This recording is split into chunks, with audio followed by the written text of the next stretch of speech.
আসসালামু আলাইকুম। প্রিয় দর্শক, গত সোমবার রাতে বিএনপির স্থায়ী কমিটির একটা বৈঠক হয়েছে। স্থায়ী কমিটি হচ্ছে বিএনপির সর্বোচ্চ বডি, মানে সবচেয়ে গুরুত্বপূর্ণ এবং বড় সিদ্ধান্তগুলো এই স্থায়ী কমিটির মিটিংয়ে হয়ে থাকে। সেই স্থায়ী কমিটির মিটিংয়ে গুরুত্বপূর্ণ দুটি সিদ্ধান্ত হয়েছে। একটি সিদ্ধান্ত হলো যে তারা পিআর পদ্ধতিতে নির্বাচনে যাবে না, যে পিআর পদ্ধতি নিয়ে জামাতে ইসলাম বেশ মাঠ গরম করছে এবং বলছে তারা পিআর পদ্ধতিতে নির্বাচনটা চায়।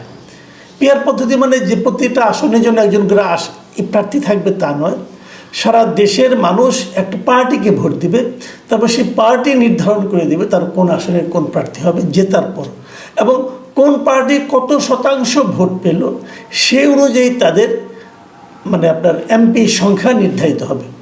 এটা নিয়ে আরও ডিটেল আলাপ করা যেতে পারে, অনেক বড়, কিন্তু যেহেতু এটা আলটিমেটলি বিএনপি এই নির্বাচন পদ্ধতিতে যাবেই না, কাজে এটা নিয়ে আর এখন যেটা হবে না সেটা নিয়ে আলোচনা করে কোনো লাভ নেই। তো বিএনপি এটা চায় না।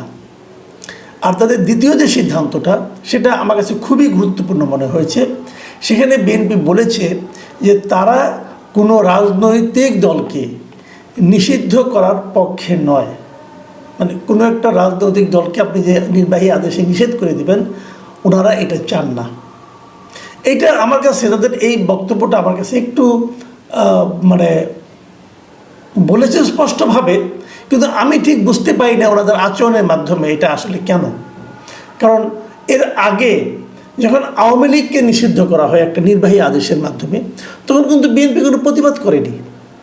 কিন্তু এই নির্বাহী আদেশটা দেওয়ার আগ পর্যন্ত, আগে এর 1-2 মাস আগে বিএনপি বারবার বলেছে যে তারা কোনো রাজনৈতিক দলকে নিষিদ্ধ করার পক্ষে নয়। তারা কিন্তু বলেছে, সেই কথাটা প্রধান উপদেষ্টা ডক্টর ইউনূসও বলেছেন, বিভিন্ন আন্তর্জাতিক মিডিয়ায় বলেছেন যে তারা কোনো রাজনৈতিক দলকে নিষিদ্ধ করার পক্ষে নন। যারা বলেছেন তারাই নিষিদ্ধ করেছেন, এবং বিএনপি বলেছেন কিন্তু বিএনপি কোনো প্রতিবাদও করেননি। এই ছিল রিয়েলিটি। তো আমরা আসলে কী বুঝবো? আমরা আসলে বুঝি না, রাজনীতিবিদদের বোঝা বড় কঠিন।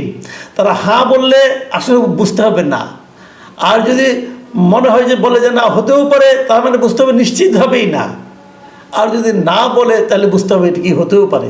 আমি জানি না আসলে কোনটা তাদের মনের কথা, কোনটা মুখের কথা, জনগণ কোনটা বুঝবে আমি জানি না। যা হোক, এবার তারা উচ্চারণ করেছেন আবার যে তারা কোনো রাজনৈতিক দলকে নিষিদ্ধ করার পক্ষে নন। তো এখন এই উচ্চারণ করার প্রসঙ্গটা উঠলো কেন? উঠলো এ কারণে যে গত কয়েকদিন ধরে জাতীয় পার্টিকে নিষিদ্ধ করা নিয়ে এক ধরনের আন্দোলন চলছে, এবং সে আন্দোলনটা ইনিশিয়েট করেছে গণ অধিকার পরিষদ, তার সঙ্গে এনসিপি। তারা বারবার বলে আসছে জাতীয় পার্টি স্বৈরাচারের দোসর ছিল, ফ্যাসিবাদের দোসর ছিল, আওয়ামী লীগের দোসর ছিল, এবং জাতীয় পার্টির সমর্থনের কারণেই আওয়ামী লীগ গত 15 বছর মানুষকে ভোটাধিকার থেকে বঞ্চিত করতে পেরেছে। এই যে অভিযোগগুলো, জাতীয় পার্টি আওয়ামী লীগের দোসর ছিল, সত্য অভিযোগ। এই যে অভিযোগ যে আওয়ামী লীগ যে দেশে মানুষকে নির্বাচন থেকে, প্রকৃত নির্বাচন থেকে মানুষকে বঞ্চিত রাখতে পেরেছে, সেক্ষেত্রে জাতীয় পার্টি একটা গুরুত্বপূর্ণ সহযোগী ভূমিকা পালন করেছে, এ কথাও সত্য। এবং আমি মনে করি আওয়ামী লীগের এই নির্বাচন বিষয়ক, আওয়ামী লীগের স্বৈরাচারী শাসন চালানোর ক্ষেত্রে জাতীয় পার্টির ভূমিকা, আওয়ামী লীগের জন্য যে সহযোগী ভূমিকাটা, আওয়ামী লীগকে তারা যেভাবে নিঃশর্তভাবে সাপোর্ট দিয়ে গেছে কেবল 2-1টা মন্ত্রিত্ব পাওয়ার জন্য, এটা ছিল ভয়ঙ্কর রকম খারাপ। এবং আমি জাতীয় পার্টিকে জন্য সবসময় বলেছি যে এটা আসলে তারা একটা রাজনৈতিক দলের যে চরিত্র, এটা তাদের মধ্যে আসলে আমি দেখতে পাইনি। তারা খুবই জঘন্য কাজ করেছে, এবং জঘন্য কাজের সাজাও হতে পারে, শাস্তিও হতে পারে। কিন্তু যে কথাটা আমি সবসময় বলি, আগেও বলেছি, একটা পলিটিক্যাল পার্টি যত খারাপ আচরণ করুক তার শাস্তি দেবে জনগণ, অন্য কেউ না, সরকার নয়। আর এই ধরনের অনির্বাচিত সরকার তো আরও নয়। সরকার যখন দেবে তখন তার মধ্যে ওই সরকারের রাজনৈতিক মতলবটা কাজ করবে। উদাহরণ দিয়ে বলি, যেমন জামাতে ইসলামকে আওয়ামী লীগ নিষিদ্ধ করেছিল একদম তার বিদায়ের আগে 3 তারিখে, গত বছর অগাস্টের 3 তারিখে। কেন করেছিল? যদি জামাতে ইসলামকে নিষিদ্ধ করার পিছনে তাদের সম্পূর্ণভাবে তাদের রাজনৈতিক উদ্দেশ্যটা কাজ করেছিল। ওটা কিন্তু জামাতের কর্মকাণ্ডকরণ যদি করতো তাহলে তো আর আগেই করতে পারতো, আগে তো করেনি। এই ব্যাপারে একটা মামলাও ছিল, মামলা চলতে সব কিছু তোয়াক্কা না করে আওয়ামী লীগ নির্বাহী আদেশে জামাত ইসলামকে নিষিদ্ধ করেছিল। তো এরকম নির্বাহী আদেশে যখন কোনো একটা রাজনৈতিক দলকে নিষিদ্ধ করা হয় তখন বুঝতে হবে এর পেছনে মতলব আছে ভাই, এটা কথা পরিষ্কার।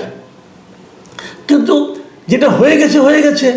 যদি কেউ নির্বাহী আদেশে নিষিদ্ধ করে দেয় আপনি অপছন্দ করবেন, আমিও অপছন্দ করব, কিন্তু আমি তো অস্বীকার করতে পারবো না, এটা আমাদের মানতে হবে। আওয়ামী লীগ এই মুহূর্তে তাদের নিষিদ্ধ নয়, বাট তাদের রাজনৈতিক কর্মকাণ্ডকে নিষিদ্ধ করা হয়েছে। তারা কোনো রাজনৈতিক কর্মকাণ্ড করতে পারবে না। এবং এরই আলোকে নির্বাচন কমিশন কিন্তু আওয়ামী লীগের নিবন্ধনটাও তারা স্থগিত করেছে। এটা আবার আরেক বিষয়। আওয়ামী লীগে আপনি আরপিও যদি পড়েন, আরপিওতে কোনো রাজনৈতিক দলের নিবন্ধন স্থগিত করার কোনো অপশনই নাই।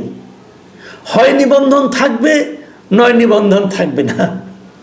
তো আওয়ামী লীগের নিবন্ধন তারা আরপিওর কোন ধারা অনুযায়ী এই নির্বাচন কমিশন স্থগিত করেছে আমি বলতে পারবো না।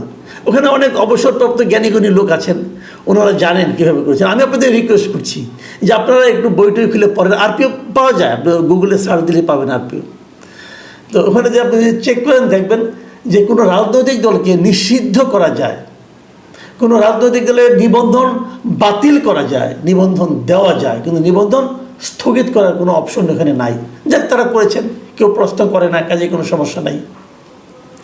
এবং আজকে দেখলাম যে একজন নির্বাচন কমিশনার বলেছেন যেহেতু তাদের নিবন্ধন স্থগিত, অতএব তাদের প্রতীকটাও যেহেতু ওখানে নাই, অতএব নৌকা মার্কা নিয়ে কেউ ইলেকশন করতে পারবে না।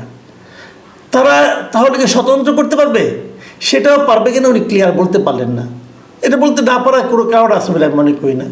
যে কেউ বাংলাদেশ যে কোনো নাগরিক, যে ভোটার, তিনি স্বতন্ত্র নির্বাচন করার অধিকার রাখেন। যদি স্বতন্ত্র নির্বাচন করার যে বাধ্যবাধকতা আছে যে সেগুলি পূরণ করতে পারেন, কাজে যাও তিনি তাও এটা বলতে রাজি না, কারণ বললে পরে কোন ঝামেলায় পড়ে যায়। সবাই অতি সতর্ক, যে যাও সতর্ক থাকুন, ওরা কোনো সমস্যা নেই। তবে একটা জিনিস ওরা বলেছেন যে এই ধরনের ফৌজদারি মামলা যদি কারোর বিরুদ্ধে হুলিয়া থাকে, মানে উনি যদি পলাতক থাকেন, দেশের বাইরে থাকেন অথবা অন্য কোথাও পালিয়ে থাকেন, তাহলে উনি নির্বাচনে অংশ নিতে পারবেন না। আমি এই নিয়মটাকে, এই আইনটাকে, মানে এই পদ্ধতিটাকে আমি সমর্থন করি। যে আপনি হুলিয়া নিলে আপনি তো আইনের চোখে ফেরারি, তো ফেরারি লোক নির্বাচন করবে কেন? এটা করা উচিত না। উনি ধরা দেখ জেলখানা থেকে নির্বাচন করবে, সমস্যাটা কি? কিন্তু ফেরারি হলে নির্বাচন করতে পারবে না বলে নির্বাচন কমিশন যে কথাটা বলেছে আমি এটাকে সমর্থন করি। যাই হোক, আমি আবার সে আগের প্রসঙ্গে আসি। জাতীয় পার্টিকে যে নিষিদ্ধ করার দাবিটা উঠছে, এই দাবিটাকে বেসিক্যালি, এই দাবিটার প্রেক্ষিতেই বেসিক্যালি বিএনপি এই কথাটা বলেছে যে তারা কোনো রাজনৈতিক দল নিষিদ্ধের পক্ষে নয়। তার মানে তারা চাচ্ছে যে জাতীয় পার্টি আগামী নির্বাচনে অংশ নিক। এটা হলো একটা স্ট্রেট কথা, তারা এটা চাচ্ছে। এবং এই যে চাচ্ছে এর পেছনে কিন্তু তাদের একটা বড় রাজনীতি আছে। রাজনীতিরা যাই থাক, আমি এটাকে সমর্থন করি। কারণ জাতীয় পার্টি যদি নির্বাচনে অংশ না নেয়, আমি এটা আগে গত কয়েকদিন বলেছি আমি, যে জাতীয় পার্টিকেও নির্বাচনের বাইরে রাখা যায়, তাহলে কিন্তু পুরো নির্বাচনের নাটা এটা চলে যাবে জামাত ইসলামের কাছে। তখন জামাত ইসলাম তার যে সমস্ত দাবি সেগুলো যদি পূরণ না হয়, তারা যে কোনো সময় হুমকি দিতে পারে যে আমরা তাহলে কিন্তু নির্বাচনে যাব না। এবং এই হুমকিটাকে ব্যালেন্স করার জন্য আমি মনে করি যে জাতীয় পার্টির ইলেকশনে থাকা উচিত। এখানে আবার আরও একটা কথা আছে, সেই কথাটা কি, জামাত ইসলাম কেন চায় যে জাতীয় পার্টি নির্বাচনে বাইরে থাকলে? জামাত ইসলামের কী লাভ? ওরা চায় কিনা আমি জানি না, তবে ওদের কী লাভ?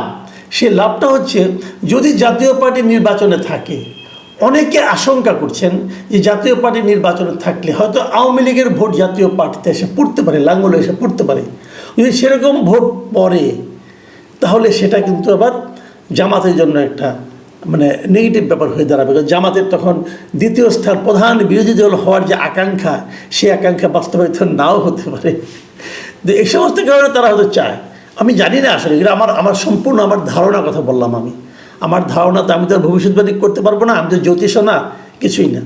কাজে আমি যতটুকু বুঝি আমার মতো করে সেভাবে আপনাদের সঙ্গে শেয়ার করলাম। কিন্তু আমার কাছে যে জিনিসটা লেগেছে ভালো, একদিক দিয়ে ভালো লেগেছে যে কোনো নির্বাচনী দলকে, কোনো মানে রাজনৈতিক দলকে নিষিদ্ধ করার ব্যাপারে বিএনপির যে অভিমত সেটা ভালো লেগেছে। আবার পাশাপাশি এই অভিমতটা তখন কোথায় ছিল এটা ভেবে একটু বিএনপির প্রতি কী বলবো, একটু কৌতুক অনুভব করেছি আমি, যে আপনি এক এক সময় এক এক কথা কেন বলছেন, আবার আগে যখন বলেছেন সেই কথা স্থির থাকতে পারেননি কেন। তার মানে আওয়ামী লীগকে নিয়ে বিএনপির বোধহয় কিছুটা ভয় ছিল এইদিকে, আমার মনে হয়। শুরুর দিকে হয়তো বা ছিল না, কিন্তু যখন নিষিদ্ধ করা হয় তখন তাদের মধ্যে একটা ভয় ছিল। তারা হয়তো ভেবেছে যে আওয়ামী লীগ নির্বাচন করতে পারলে তাদের ঝামেলা হতে পারে। বলা যায় না কিছুই, অনেক কিছুই হতে পারে, কারণ বিএনপির তো খুব একটা সুনাম গ্রামগঞ্জে নাই। এখন গ্রামগঞ্জে কিন্তু প্রত্যন্ত অঞ্চলে অনেক চাঁদাবাজির সঙ্গে কিন্তু বিএনপি শব্দটা জড়িয়ে গেছে। যাক, তবুও এই প্রেক্ষিতে শেষমেশ এসে এই যে রাজনৈতিক দল, সেটা জাতীয় পার্টি বিএনপি যে কোনো দলই হোক না, জাতীয় পার্টি আওয়ামী লীগ অথবা অন্য কোনো দল, যে দলই হোক না কেন, রাজনৈতিক দলকে নির্বাহী আদেশে নিষিদ্ধ করার যে প্রচেষ্টা, বিএনপি যে এর বিপরীতে দাঁড়িয়েছে, এই জন্য আমি বিএনপিকে সাধুবাদ জানাতে চাই। আমি বিএনপির প্রতি আমার অনুরোধ থাকবে, আপনারা এই পয়েন্টে থাকবেন ভাই, কারণ এটা কোনো ভালো উদাহরণ নয়। সব দলকে সরিয়ে দিয়ে নিজে নির্বাচিত হওয়ার আনন্দও নাই। 2014-তে যেটা আওয়ামী লীগ করেছিল, এই আওয়ামী লীগ তখন যে আনন্দটা পেয়েছিল, ওটাকে আমি বলি বিকৃত আনন্দ। সারা দুনিয়ার কাছে কিন্তু এটা আওয়ামী লীগের জন্য কোনো সুনাম বয়ে আনেনি, এবং তারও চেয়ে বড় কথা, এটা কোনো নির্বাচনও হয় না এটা এভাবে। আমি যদি আগেই জেনে যাই যে নির্বাচনে কে জিতবে, তাহলে নির্বাচন হয় কী করে? যাই হোক, দেখা যাক সামনের দিনগুলিতে কী হয়। প্রিয় দর্শক, এখন এই পর্যন্তই।